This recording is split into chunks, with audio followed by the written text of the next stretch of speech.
Welcome to Entebbe, Uganda. We call upon revolutionary movements everywhere to focus the attention of the world on the Palestinian people's struggle. There are 239 passengers, 83 are Israeli. Germans hijacking a plane load of Israelis. Jews.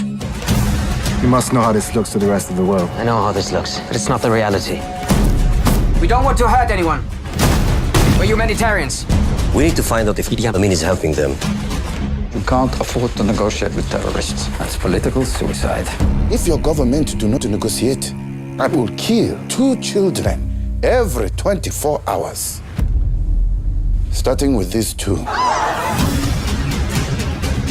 We didn't agree to this. I'm not a Nazi. If you're having doubts, you should leave.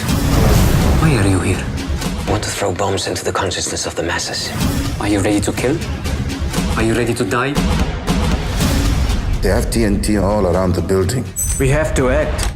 As soon as they know we're coming, they start to kill. They want the world to watch. Shut up, all of you!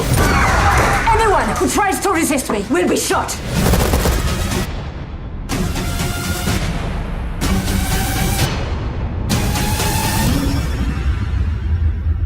Whatever happens, we did the right thing.